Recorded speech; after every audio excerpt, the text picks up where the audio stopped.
Om Swastiastu. Assalamualaikum warahmatullahi wabarakatuh. Salam sejahtera untuk kita semua. Salam harmoni. Halo semua, kembali lagi bersama saya Fitri Widiantari dari Program Studi Pendidikan Kimia.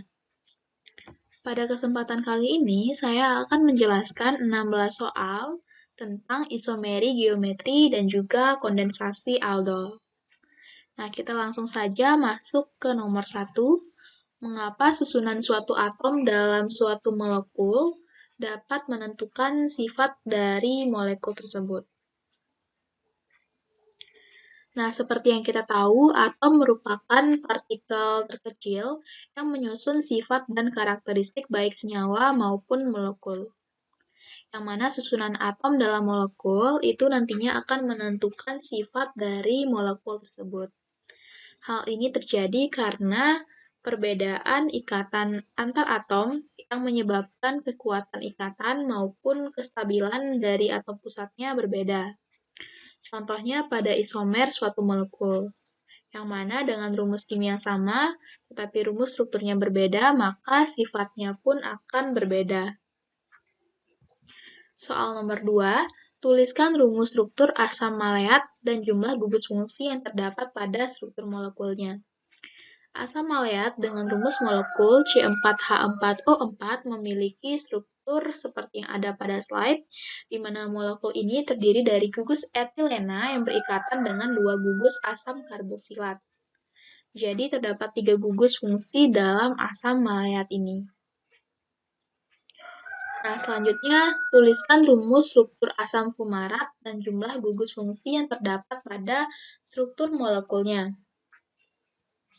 Asam fumarat dengan rumus molekul C4H4O4 memiliki struktur seperti yang ada pada slide, di mana molekul ini juga terdiri dari gugus etilena yang berikatan dengan 2 gugus asam karboksilat. Nah, di sini juga terdapat 3 gugus fungsi dalam asam fumarat. Selanjutnya soal nomor 4, dalam sistem kesetimbangan, tunjukkan mana yang lebih banyak cis atau trans dalam isomerisasi asam maleat dan fumarat. Nah, dalam sistem kesetimbangan yang lebih banyak ada adalah isomer trans, yang mana isomer ini merupakan isomer yang lebih stabil. Nah, seperti yang kalian lihat, yang mana asam maleat ini merupakan isomer cis dan asam fumarat merupakan isomer trans. Selanjutnya soal nomor 5. Apakah yang dimaksud maleat anhidrida? Maleat anhidrida adalah sebuah senyawa organik dengan rumus kimia C4H2O3, yang mana dalam keadaan murninya ia merupakan senyawa yang tidak berwarna atau berwarna putih padat dengan bau yang sangat tajam.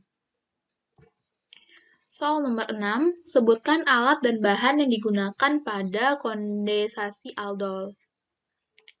Adapun alat yang digunakan adalah labu Erlenmeyer, magnetic stirrer, pipet volumetrik, gelas ukur, spatula, kaca arloji, neraca analitik, gelas kimia, sentrifug, tabung sentrifug,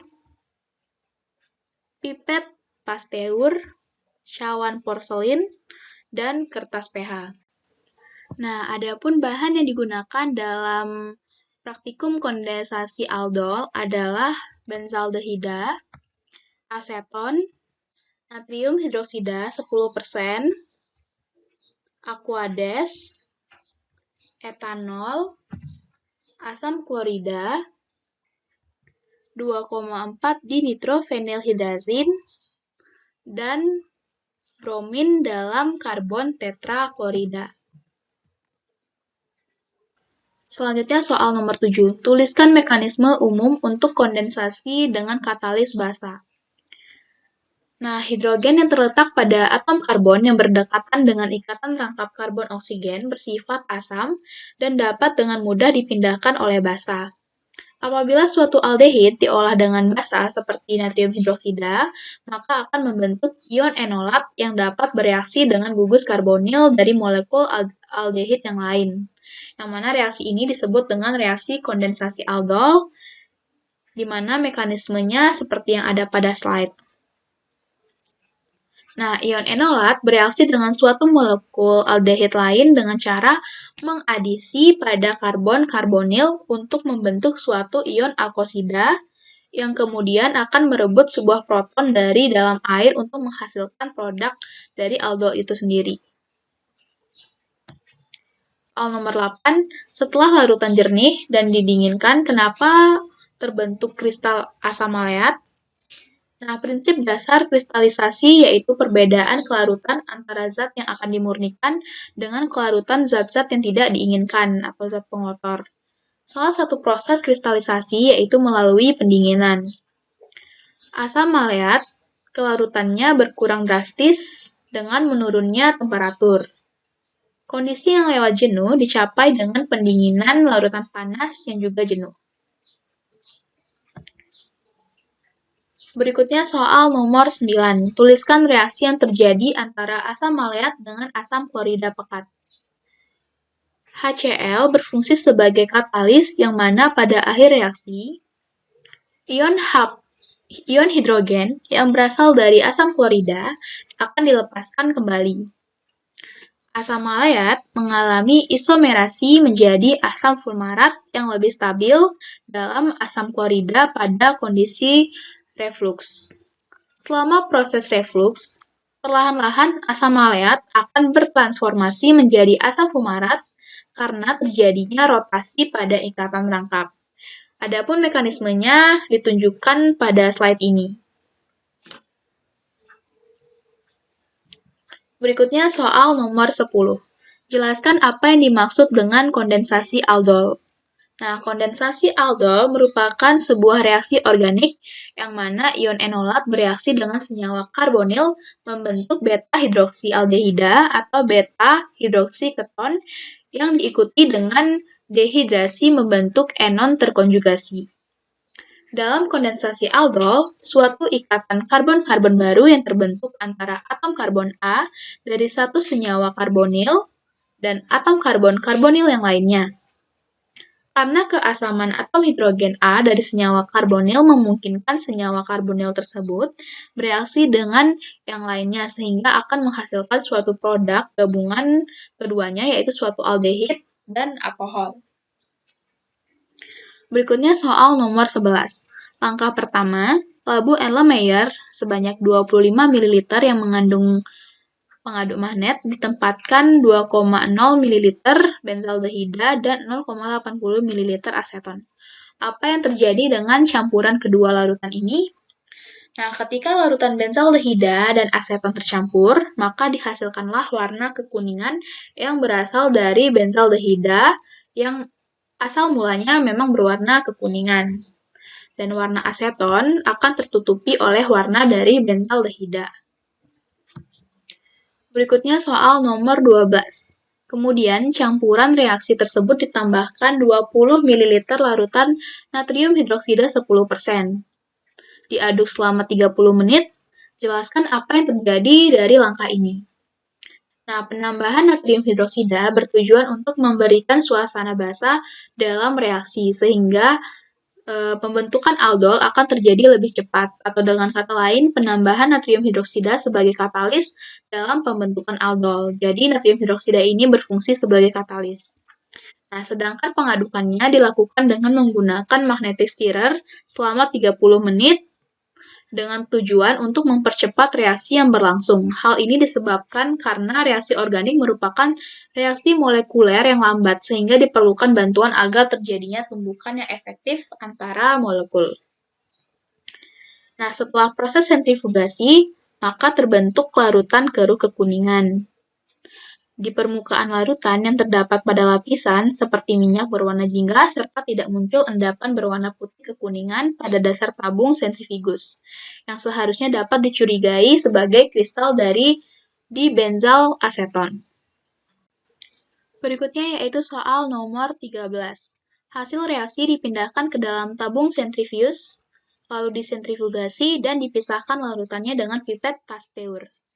Residu yang berupa endapan selanjutnya ditambahkan dengan 20 ml air, lalu disentrifugasi dan airnya dipisahkan.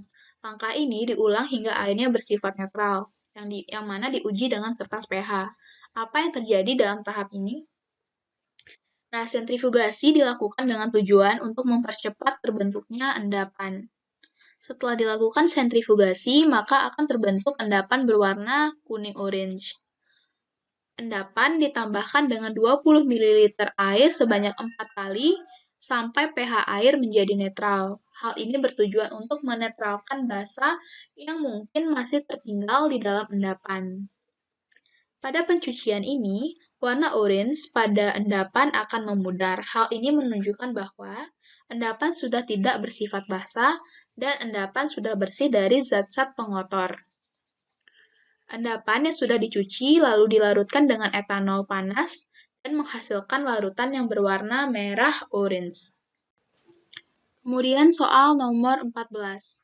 Residu yang dihasilkan selanjutnya dikristalkan dengan melarutkan ke dalam etanol panas dan didiamkan sampai dingin, lalu disentrifugasi dan diambil etanolnya. Kemudian kristal dikeringkan, ditimbang, dan ditentukan titik lelehnya. Lalu kristal yang dihasilkan diuji dengan 2,4 dinitrofenilhidrasin dan bromin dalam karbon tetraklorida. Tuliskan reaksinya. Nah, seperti yang teman-teman bisa lihat pada slide ini, merupakan reaksi dari langkah-langkah itu yang mana di benzal aseton bereaksi dengan 2,4 dinitrofenilhidrasin menghasilkan 2,4 dinitrofenilhidrazon.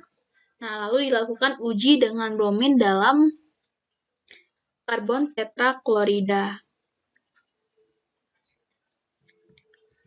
Berikutnya soal nomor 15.